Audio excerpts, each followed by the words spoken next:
Now we head to Saturday. And we'll go rotation number, just in order. 301, Houston's at Baltimore. Now, I'm going to give you just the origination. So this one opened DraftKings 9.5, did get bet down to 9, and then today, Scott, back up to 9.5. The Ravens laying it in a total of 43.5. Yeah, you know how much I just talked about how much I like watching C.J. Stroud play. I love this guy, but I like Lamar Jackson a little bit more. I went against Baltimore their final game of the regular season. That's when they were sitting all their key players down, and they lost that game to Pittsburgh. I'm back on them this week. Arguably the best team in the league. Nobody's surprised by that comment. But that offense is clicking, and I think it's worth noting that the last time Houston faced a defense, grabbed this off the web somewhere, confirmed it, did my notes, did my work, confirmed it. The last time they faced a defense ranked higher than 14th in yards per play allowed, it was week 1 against these Baltimore Ravens, and they lost that game 25-9. But how'd you like to go through 16 games, 17 including the playoffs, and not face a defense that was ranked in the top 14 as far as yards per play allowed? So as much as I like DeMeco Ryans, Matt Burke, they've also been fortunate in their schedule. Now they go from that mistake-prone quarterback in Joe Flacco last week, who had thrown 8 picks in 5 games going into that game, to the MVP, as far as I'm concerned, in the league, and Lamar Jackson. Lamar gives Houston's defense their biggest challenge of the season, or at least since he played them in week 1. I don't talk angles a lot, but I do start to look at them when it comes to the playoffs. I think it's like human condition, human nature type of stuff that I look for when it gets to the postseason. And there's certain dogs at a line range, including this price, that have been horrible off a win by 4 or more touchdowns. And the last 11 times that Baltimore has faced a good passing team, good passing teams are considered 61% completion rate or better. The Ravens won by an average score of 30-13 in those 11 games. I think this is a real tough spot for a really good young player and a good coaching staff, Houston. I like Baltimore minus the points here. Patrick, I agree with Scott. Look, we've gotten all the excitement of the Texans based on the performance against the Browns, but I think it's being a little bit overstated. I talked about it a little bit earlier about Joe Flacco. There was more hype to it than it was actual substance, and I think that's a bit of a problem. This Ravens team, we talked about it earlier, they just seem like they're in the perfect spot. I know they've had some past failures in the postseason. Lamar's only thrown 7 picks this year. I'd be actually more concerned about him putting the ball on the turf than I would be him throwing an interception in this game. But as good as Houston has played, I think they'll look back on the season and say, hey, look, we had a great season with a second overall pick quarterback, Will Anderson and company, but there's still a margin between Baltimore and Houston at this point in time for the Texans. So I think the Ravens are going to be ready to go with a great opportunity for them. Okay, 303. We had a great Ryan Leaf, Jordan Love corollary from Scott Spreitzer earlier, which only Scott could break out. That was tremendous. But 303. While the number's big, it does feel like an exciting matchup. I know that sounds crazy, but Green Bay and San Francisco, this number did get up to 10, but it's 9.5 right now. San Francisco laying 9.5, and a pretty big total here, 50.5, Scott. Yeah, I was going to get your guys' thoughts on the total here because I think I'm going to leave the side alone. It's a situation where you look, I know Dallas is not on the level of San Francisco, whether it be coaching or player talent, and obviously I think San Francisco's shown that they're going to be prepared and ready for this game. But the thing is I mean, the Cowboys still finished top 10 during the regular season in yards per play allowed. And then what does Green Bay do? They get almost 8 yards per play in that game. It was that ugly. 4 for 4 in the red zone. I love what LaFleur's done with this offense. I mean, Jordan Love deserves all that credit that we've already talked about. But this receiving core, did Aaron Rodgers ever have a deep receiving core like this when he was at Green Bay? And I'm not trying to stick up for Aaron Rodgers, but the symbiosis that they've already worked out between this receiving room and Jordan Love is impressive, very impressive. So anyway, Stenavich is calling the right plays as far as the offensive play calling is concerned. 7-0 to the over on the road against NFC teams this season. And Green Bay's team average was about 32.5 points per game in a situation where you have an underdog coming into this game off the win they had. And if you're looking at what the Packers defense has done, they've given up 30 or more points in 3 of the last 5 games.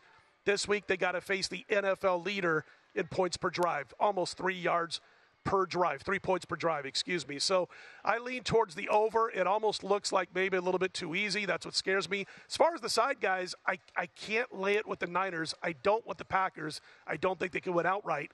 But I'm very concerned that they are able to get a backdoor cover and keep this one closer than the point spread. Yeah, don't have an opinion on this total, but I'll tell you what, Patrick, for me, I think this Niners team, even though they had the debacle against Baltimore, they're a complete football team. When you look at them up and down from a statistical standpoint, whether it's passing, running the ball, scoring points, third down conversions, these guys are in top 5 across the board. They're just so good, and they're such a complete team. I think Jordan Love played a great game, but I thought it was the right tonic for them. They got the Dallas Cowboys. I think that Dallas team, we know how good they've been at home. We talked about it earlier. You mentioned the stats, 16 wins in a row at home. But I don't think they were as good, really, as their numbers indicated. They beat up on some weaker opponents. They did have the great win early against the Jets. Now you're playing a rested San Francisco team. They know what the focal point is. They're not going to have to leave their time zone to win a Super Bowl. Everything is ripe for the picking there if you're this team. You've got a young quarterback in Jordan Love. I know on the other side, Brock Purdy's younger as well, but I think the talent is just too overwhelming, and the inability of Green Bay to run the ball consistently. And I know they haven't had Jones most of the year. That's going to be a real challenge. It's hard to be one-dimensional against a team that's as good and stifling defensively here. I'm a little bit opposite of Scott on this one. I like the Niners to cover the number. The total of 50.5, I hate. Big Guy, I'd like to get your take on this one, too. I hate to be on the consensus, but Green Bay 7-2 straight up, 6-2 ATS their last 9. The passing game, and we've talked about it incessantly, but the passing game, number 1 in EPA per dropback. Since week 11, the only team that's been better than the Packers in that realm, that is the 49ers. These two teams are playing each other, and two offenses that are as hot as anybody in football. They're going to light up the scoreboard. I love the over. I know it's going to be square play. I know it's going to be consensus, but two offenses right now that are clicking, and that 49ers offense isn't going to have the issue the Cowboys had early.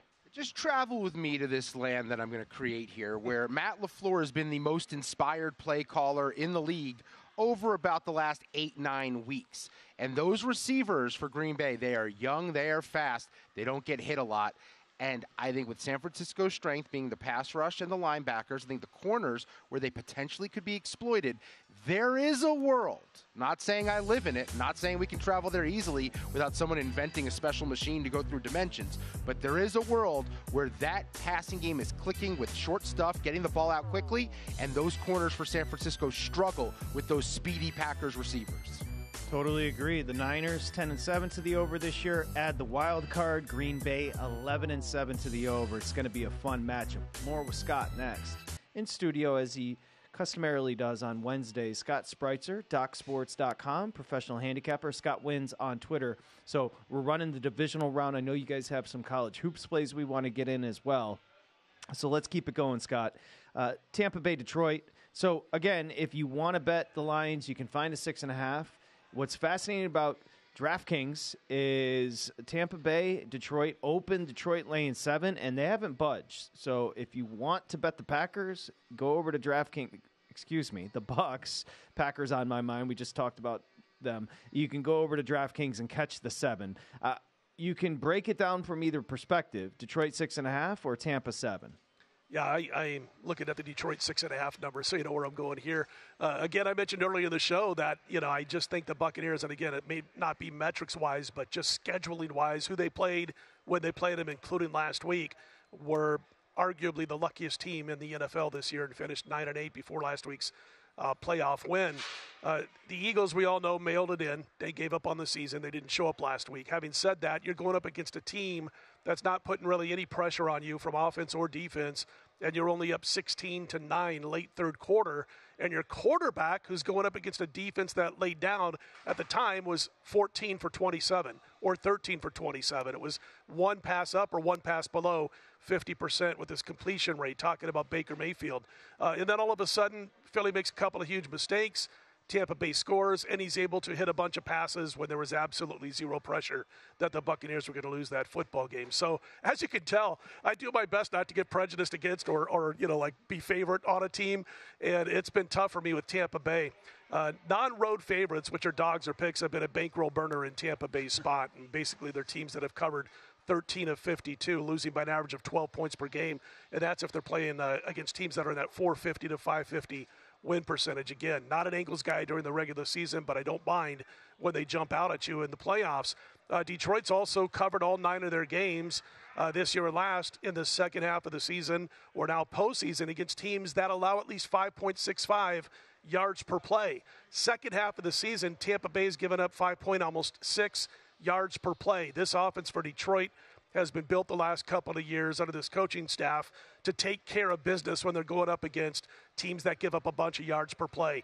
And again, I mentioned earlier that when you look at all the yardage they've given up per play, they've done it against Bryce Young twice. They've done it against Desmond Ridder. They did it against Gardner Minshew.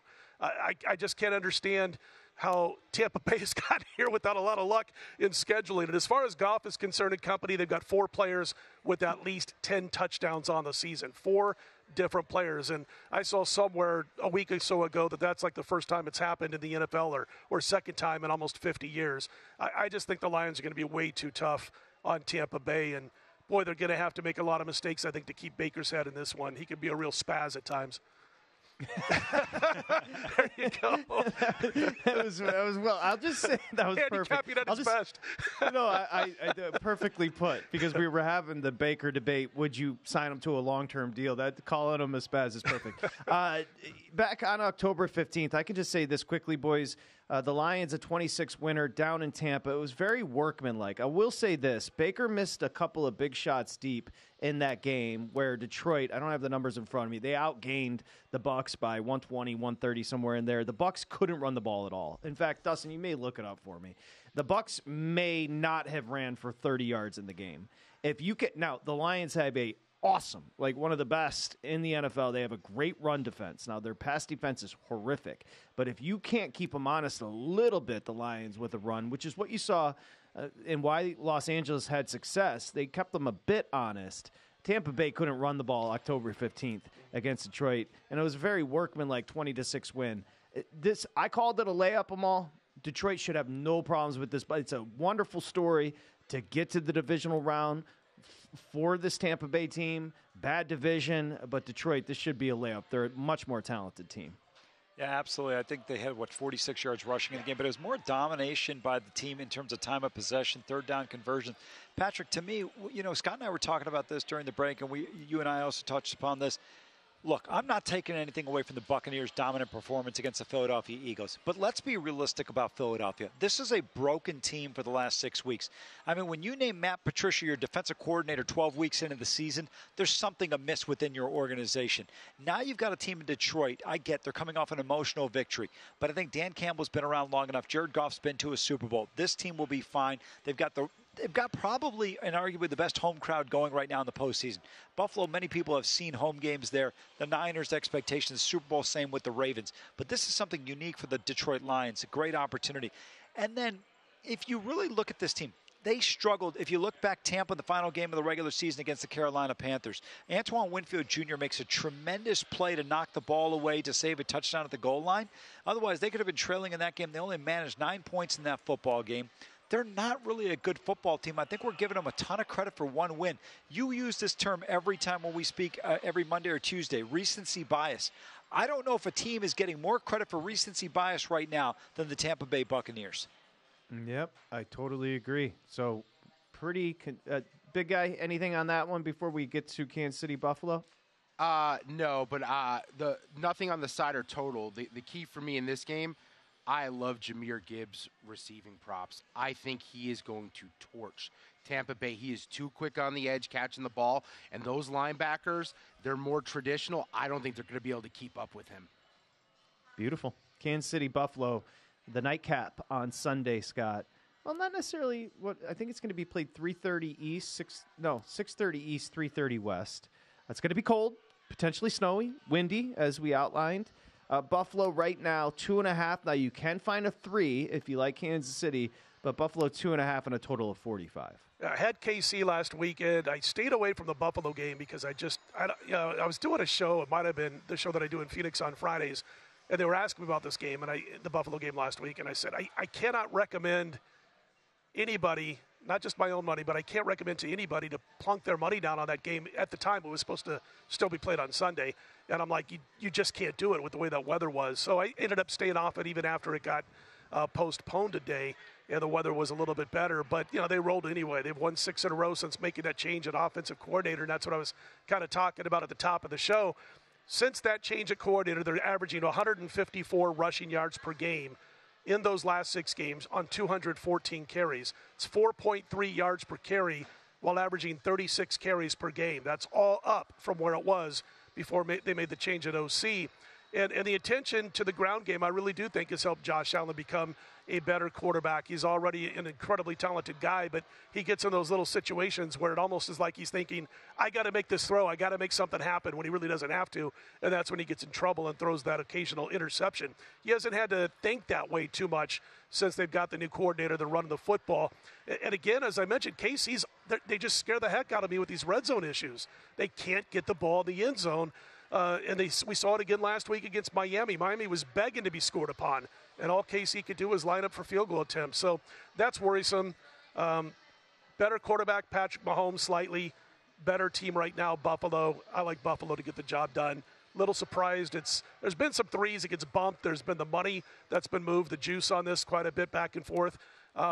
I thought by now, when the line came out Sunday night, I thought by now the Bills would be a 3-point favorite. So I agree. A little interesting there. I think it closes 3. I really do. You see a couple of threes in the market, but I think eventually this will close 3. Anything that closes this one out, Amal? No, just real quick to Scott's point on the field goals. You think about this. Throw the Chargers game out. It was a meaningless game in the final game of the regular season. Harrison Butker has made 10 field goals in the last 2 games. That's a problem. You're playing against the Buffalo team. I think their confidence level is at the highest it's been all year long. Good opportunity, home game here. I don't think they fear Kansas City, maybe like some other teams have in the past. I'm with Scott. 2.5's a play on Buffalo. I'm going to go full square bear this weekend, man. I'm going with all 4 favorites. Go to VSiN.com/subscribe to become a VSiN Pro subscriber today.